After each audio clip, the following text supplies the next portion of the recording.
The depth was overwhelming. With every meter the submersible descended, I could feel the weight of the ocean pressing against our small technological refuge. The instruments read 10,000 meters, a near mythical depth where pressure reached 15,200 psi. It was as if every square inch of the hull was bearing the weight of 3 SUVs. No human being should ever be down here, and certainly nothing built by human hands should exist in this abyss. But there it was, a perfectly formed hatch embedded in the steep side of an underwater cliff. My eyes couldn't believe what they were seeing through the submersible's monitor. The titanium glowed softly under our powerful lights, standing in stark contrast to the natural surroundings.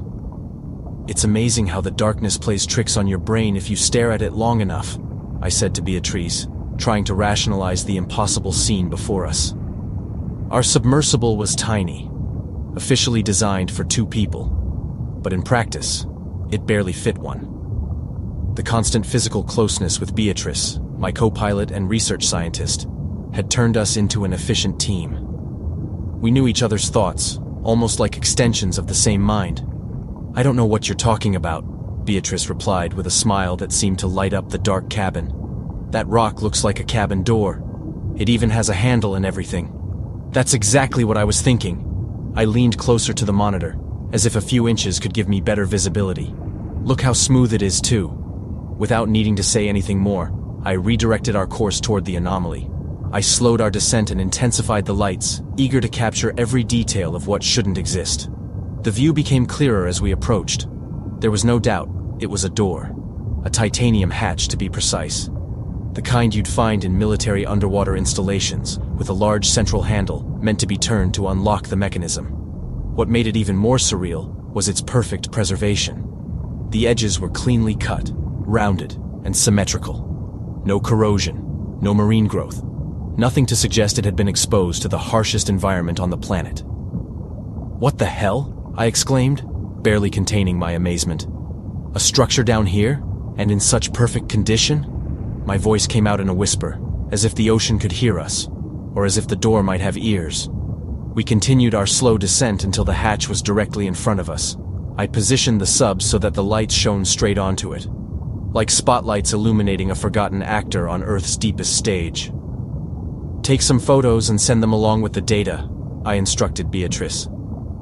The click of the controls echoed through the cramped cabin as I remained frozen, hypnotized by the monitor. It was our only window to the outside world, a small screen that now revealed something defying all logic and scientific understanding. I leaned closer, trying to absorb every detail. That's when something caught my attention. "Wait, Beatrice." She turned toward me, interrupting her task. "Bottom right corner, look." Beatrice followed my gaze to the monitor. There, etched into the metal surface of the door, near the bottom right corner, was a small collection of symbols. Symbols we had missed during our initial scan. I increased the brightness again, revealing details that sent a chill down my spine. At the center of those carvings, the third image instantly drew my attention. It was minimalist and small, but unmistakable. The outline of a human skull, or almost human. Something was subtly off. The forehead slightly more rounded than it should be, the jaw a bit too short. It was as if someone had drawn a human skull from memory, without a real reference, or maybe it was something like a human, but not quite. The other 5 drawings were even more disturbing. The first, partially worn by time, seemed to depict some prehistoric skeleton or fossil impression. From the second onward, the images grew progressively stranger and more incomprehensible. One of them showed an elongated angular skull that matched no known species. Another appeared to be the skeletal representation of an insect, perhaps a wasp or a mantis, but with a corpse-like quality that made my skin crawl. Each image was unique, but they all shared one feature. Somehow, they all resembled skulls. Skulls from 6 different species, 5 of which I couldn't identify. "What is this?" whispered Beatrice, her voice a mix of fascination and dread. "Quick, take the photos." I remained fixed on the monitor as Beatrice captured new images. I heard her fingers tapping rapidly as she transferred the data from the sub to the computer, preparing it for transmission to the surface. "Done. It's sending," she said after a moment. "What do you think they are?" I was completely mesmerized. I couldn't take my eyes off the door and the strange carvings etched into its surface. My scientific mind tried to rationalize what we were seeing, but every explanation I came up with seemed more absurd than the last. "Probably a warning, like signs representing danger," I finally said, trying to sound more calm and analytical than I actually felt. "The one in the middle kind of looks like a human skull." The implication hung in the air, heavy as the ocean pressure around us. A hatch made by humans, or something like humans, at a depth where no human technology should exist. A door with symbols of death. A door sealed from the outside. My scientific training wrestled with a primal instinct to flee. Humanity has explored less than 5% of Earth's oceans. What else might be hiding in the depths? What could be on the other side of that door? Whatever was inside, you didn't need to be a genius to understand that we shouldn't open it. The external locking mechanism, the skull depictions, the sheer impossible depth where it was located. Everything screamed for us to keep our distance. Everything warned us to document and retreat. But the discovery was too significant, too monumental. There we were, two scientists trained to seek the unknown, face to face with something that defied all current human understanding. It was a transformative moment, the kind of find that rewrites history books, that shifts scientific paradigms. Perhaps the greatest mystery humanity had ever encountered. The more I stared at that hatch, the more questions flooded my mind. Who built it? When? Why? And more importantly, what was it keeping inside?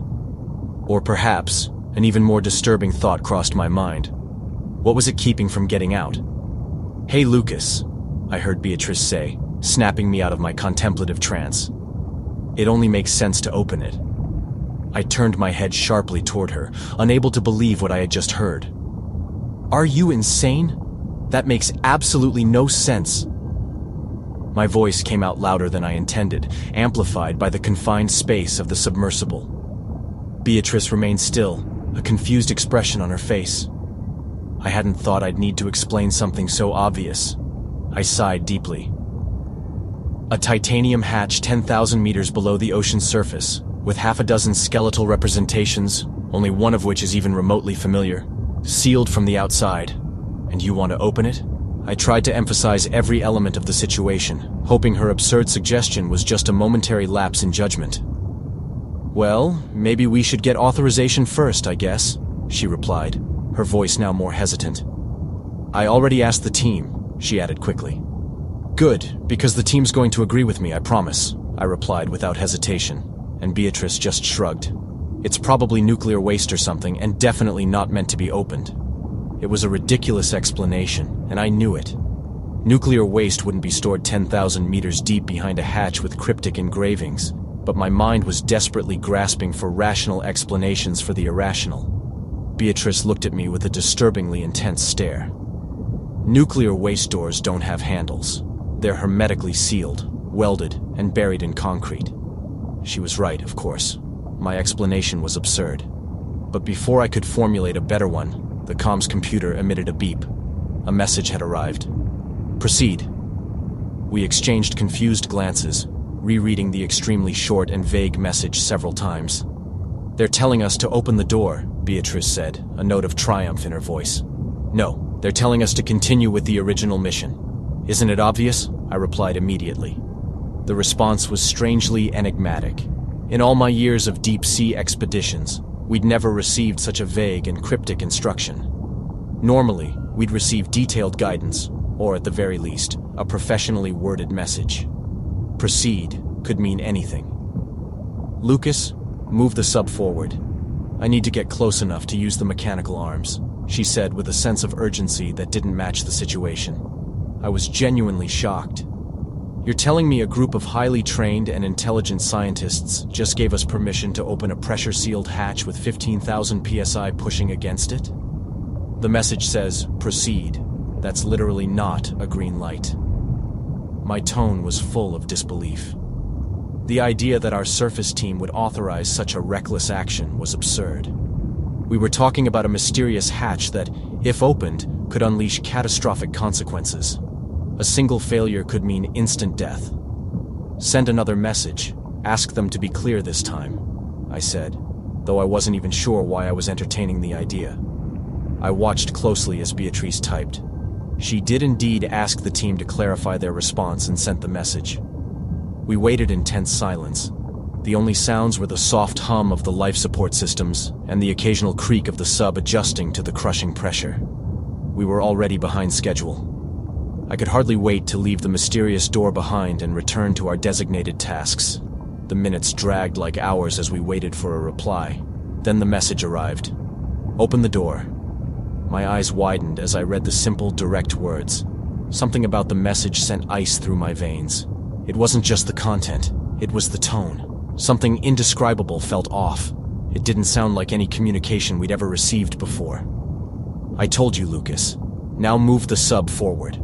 Beatrice's voice was sharp, impatient, almost biting. Something's wrong. They wouldn't have sent, I began, trying to organize my thoughts. Lucas! Beatrice shouted, cutting me off. In the extremely small cabin, her yell sounded like thunder. It took me completely by surprise, and I jolted in my seat. Beatrice, I can't do this. You have to understand how unprofessional that message is. The team wouldn't have sent it. I tried to keep my voice calm and rational, but there was a tremble I couldn't hide. Well, they just did. Why are you refusing to follow orders? There was something strange in her tone, an aggressiveness I had never heard before in my usually level-headed, collaborative partner. This isn't the military, Beatrice, and I'm still the captain of this vessel, I said, trying to regain some control over the rapidly escalating situation. Beatrice didn't seem the least bit satisfied with my response. Her behavior had shifted alarmingly. She was visibly agitated, restless in her seat, and her expression was a mix of anger and confusion. Lucas, if you don't move this sub forward, I will. Her words dropped like stones in the silence of the cabin. I was genuinely stunned by the implied threat. Beatrice, listen to me. I tried again, adopting a more conciliatory tone. Lucas, if you don't move the sub forward, I will. The exact repetition of the same words, in the same cadence, sent chills down my spine. It was as if she was reading from a script, or as if something, or someone, was speaking through her. Suddenly she grabbed my wrist with surprising force. Her fingers locked on like a metal clamp, sending waves of pain shooting up my arm. We have to proceed, Lucas. Move the sub. In all our years working together, I had never seen her like this. Beatrice was tall and physically stronger than me, but always the gentlest, most easygoing person on the team. Her current behavior was completely out of character. What? What are you doing? Let go of me. Panic was rising in me. It wasn't just the mysterious hatch anymore. My own partner was becoming an unpredictable threat. Suddenly she lunged forward, trying to get up. The cabin was far too cramped for anyone to stand, and her back slammed hard against the ceiling. Yet her hand remained tightly gripped on my wrist, and her other hand moved with determination toward the control panel. I twisted with all my strength and managed to wrench myself free. I shoved her back toward her seat, pressing against the opposite wall. With great effort, I forced her down into her seat again. "Move the vessel forward," she screamed. Spittle flying from her mouth twisted into a nearly feral expression. "Beatrice, calm down." I tried to sound firm but still conciliatory. She seemed to be in a complete frenzy. Her chest was rising and falling rapidly with short, gasping breaths. Her fingers gripped the upholstery of the chair so tightly that her nails pierced it, tearing through the synthetic material as if it were paper. "Beatrice, what's wrong with you?" I massaged my sore wrist with my other hand. She had scratched my skin and squeezed so hard that the area was turning red and beginning to swell. Beatrice started breathing deeply, at regular intervals, as if trying to calm herself. During the pauses between breaths, she spoke. "I just know we need to get closer, or I won't be able to use the mechanical arms to open the door." "But why do you want to open the door?" I asked, completely incredulous at her inexplicable obsession. She made an unpleasant expression, as if I had said something completely irrational. Her breathing now sounded like a hiss between clenched teeth. "Lucas, for the last time, if you don't move the submersible forward, I will. I saw her grip the armrest of her chair even tighter, the tendons in her hands standing out beneath her skin. Her eyes were fixed on me, but somehow they seemed to be looking through me, at something beyond. Beatrice. It would be illogical to open. I couldn't finish my sentence. Something had changed between us forever, and the mysterious door at the bottom of the ocean was only the beginning of a nightmare I still didn't fully understand. I wasn't able to finish what I was saying. Beatrice launched herself from the chair like a suddenly released spring, crashing into me with surprising force.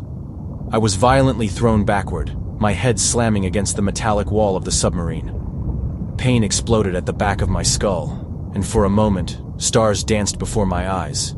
Instinctively, I grabbed the back of my head, feeling a tender area that would surely swell into a sizable lump. When I recovered from the impact and my vision cleared, I saw Beatrice leaning over the control panel. Her fingers flew across the buttons and levers with frantic precision. The submarine was moving forward, toward the mysterious hatch. I leaned forward, determined to stop her. But Beatrice was still bracing herself against my chair, and her knee pressed me down with force, keeping me pinned. I tried to push her away, forcing her body to create space, but the cramped cockpit worked against me. Her back was pressed against the low ceiling, and there was nowhere to push her. The space was so limited that any significant movement was nearly impossible. I changed tactics and decided to grab her hands, pulling them away from the controls.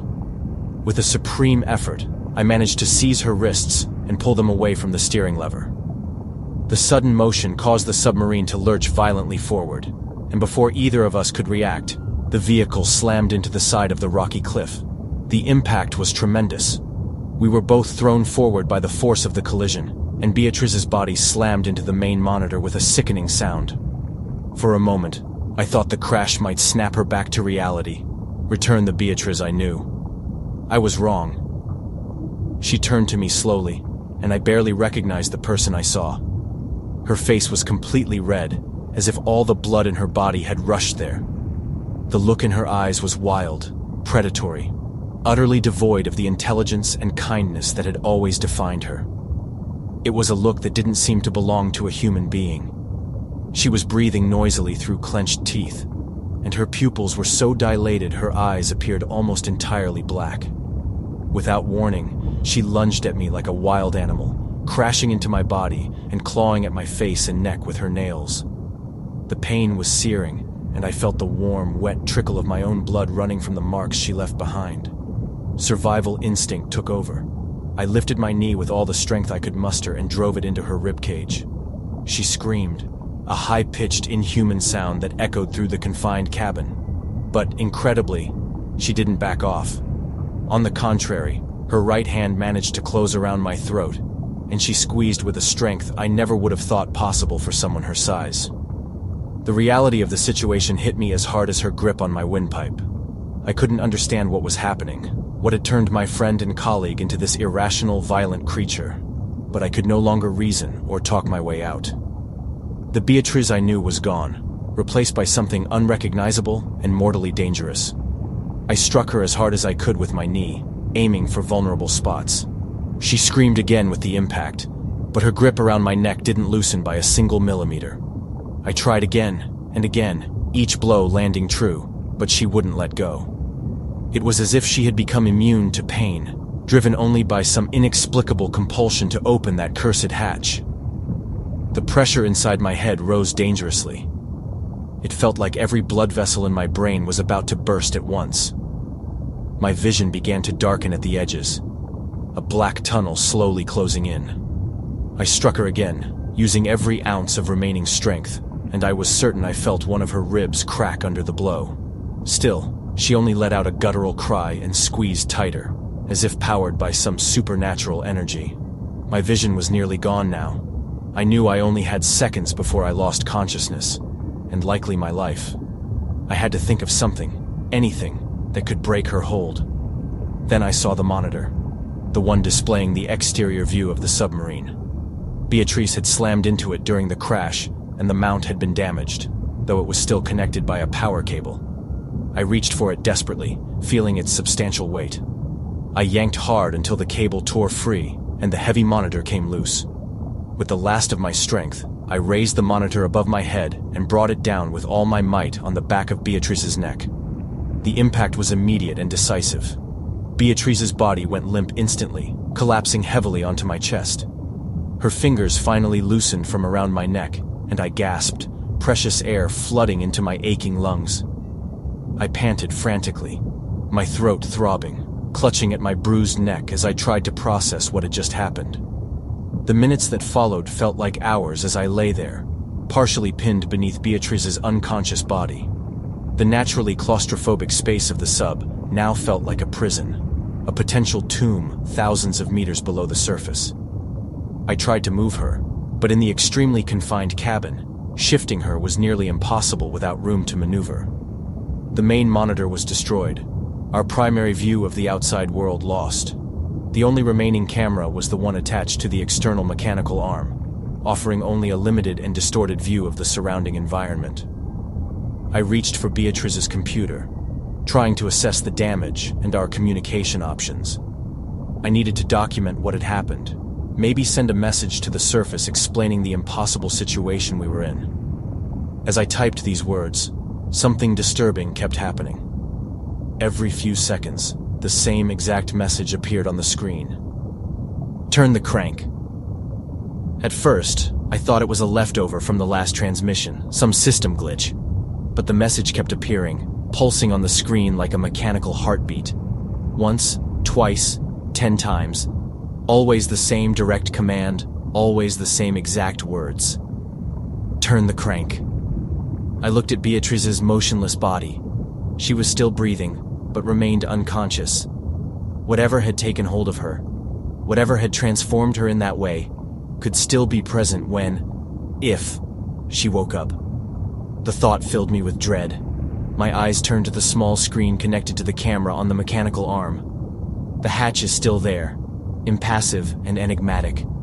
The mysterious skull-like carvings seem to stare at me, judging, beckoning. The message blinks again on the computer screen. Who is really sending these commands? Could it truly be our surface team? Or is it something else? Something tied to that impossible door at the bottom of the ocean. The control device for the mechanical arm is within my reach. I could easily manipulate the claw to grab the hatch's crank, to turn it, to open the door that so clearly was never meant to be opened. My fingers hover over the controls, trembling. Part of me wants to obey, wants to see what's on the other side, to understand what was so important that it turned my friend into a monster. Another part, the part still clinging to sanity and self-preservation, knows that some mysteries are meant to remain buried at the bottom of the ocean. As Beatrice's body begins to subtly stir against me, showing the first signs of returning consciousness, my hand moves toward the controls. Whatever decision I make now will define not only our fate, but possibly much more. The weight of 10,000 meters of water above us feels like nothing compared to the weight of this choice. Turn the crank,